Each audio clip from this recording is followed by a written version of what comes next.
Axel Rudak Kuban, who is 18, pleaded guilty at Liverpool Crown Court to murdering 3 young girls. The British man accused of the Southport attack, in which 3 young girls were stabbed to death, has changed his plea on the first day of his trial, pleading guilty to all charges. He also pleaded guilty to the attempted murder of 8 other children and to the attempted murder of Leanne Lucas and Jonathan Hayes. The government just created a completely new legal category to avoid calling the Southport child killer a terrorist. Let that sink in for a moment.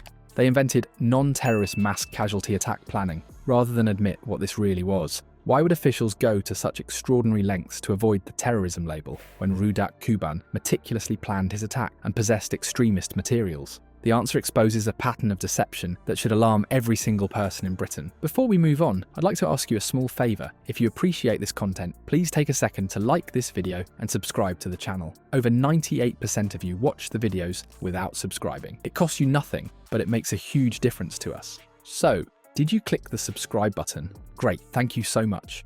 Now, back to the video.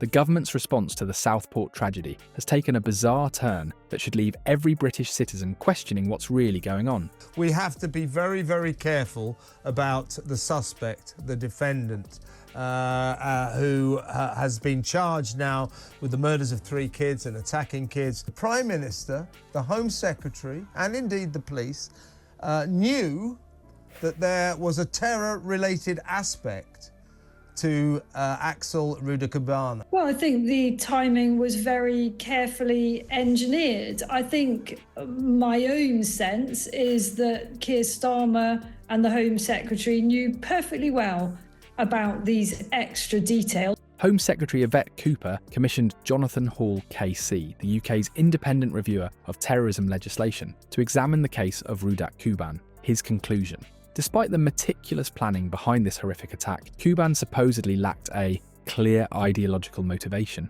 and therefore shouldn't be classified as a terrorist. Let that sink in for a moment. 3 children brutally murdered. Methodical planning, a house filled with extremist materials.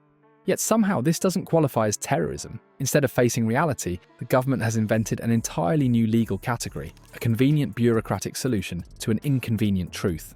Hall recommends creating a non-terrorist mass casualty attack planning offence that would carry a life sentence, but wouldn't be labelled terrorism under the law. It's a linguistic sleight of hand designed to avoid uncomfortable questions about how our security services failed to prevent this atrocity. The contradictions are staggering. Kuban's home contained Al-Qaeda manuals. He was obsessed with Adolf Hitler, Genghis Khan, and the Rwandan genocide. These aren't the casual interests of someone who lacks ideological motivation. They're red flags that should have triggered immediate intervention. Inside number 10 set out precisely why, in his experience, Sir Keir Starmer would have known about this perhaps within hours. You know, in the House of Commons, you have legal privilege. Why did the Speaker of the House, Sir Lindsay Hoyle, Labour, why did he tell MPs that they mustn't discuss this? And I took that to be very, very credible information. And it was extraordinary at Prime Minister's questions today to see the Speaker, Lindsay Hoyle, effectively shutting MPs down. Yet the government claims there's insufficient evidence to classify him as ideologically motivated. Are we seriously meant to believe that? What's particularly troubling is how the Prevent Counter-Terrorism programme had actually referred Kuban for assessment, but ultimately didn't take him on. Why? Because he didn't fit a clear ideological mould. This revelation exposes a fundamental flaw in our security apparatus. It's so focused on neat categorical boxes that it fails to recognise genuine threats that don't conform to expected patterns. The creation of this new legal classification does more than just mischaracterise what happened in Southport. It allows the government to sidestep accountability for systemic failures. By claiming this wasn't terrorism, they can avoid difficult questions about why their counter-terrorism strategies failed to identify and stop Kuban before he carried out his attack. Meanwhile, Prime Minister Keir Starmer has been busy warning the public about a supposed new threat from loners and misfits. language that stands in stark contrast to his government's refusal to acknowledge the ideological nature of the Southport attack. This contradiction reveals something deeply troubling about the current administration's approach. They're happy to use scary rhetoric when it suits them politically, but unwilling to apply those same standards when it might expose their own failings. The government's own independent reviewer of terrorism legislation, Jonathan Hall KC, has said repeatedly recently that it is important in incidents of terrorism that the authorities put out more information sooner. All of us in this House have a choice to make, including both candidates to be the next Tory leader.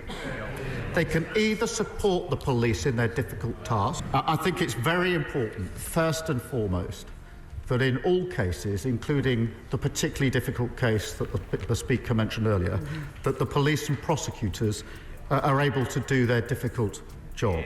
Hall's justification for creating this new category is particularly weak. He argues that expanding the definition of terrorism could lead to false positives.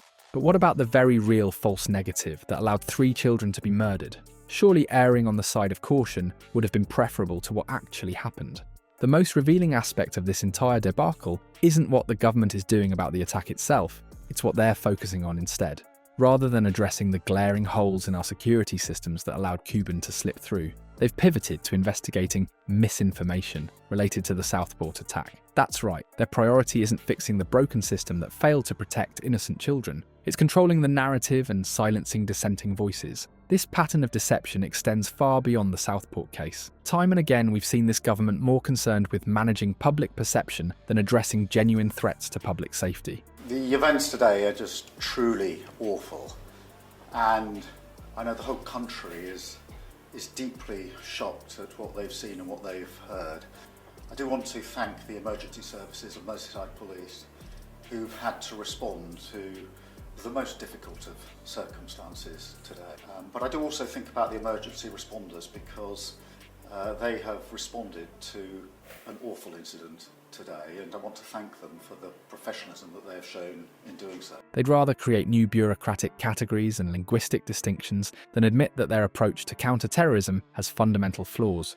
The Southport tragedy reveals a government more interested in playing linguistic gymnastics than addressing the real issue at hand. Security experts have highlighted a critical point. Properly classifying attacks as terrorism isn't merely semantic, it's fundamental to prevention. By refusing to call Kuban's actions what they are, the government actively undermines future safety measures and resource allocation. This echoes a broader pattern in Starmer's administration, creating bureaucratic smokescreens while letting potential threats slip through. The PREVENT programme's statistics tell a damning story. Its failure to identify threats without clear ideological motivation has created dangerous gaps in our security net. People are falling through the cracks while the government fiddles with definitions. What's truly frightening is the precedent this sets. If we can't even honestly name the threats we're facing, how can we possibly protect ourselves from the next Kuban? This isn't just about one tragedy, it's about a government more committed to controlling language than protecting lives.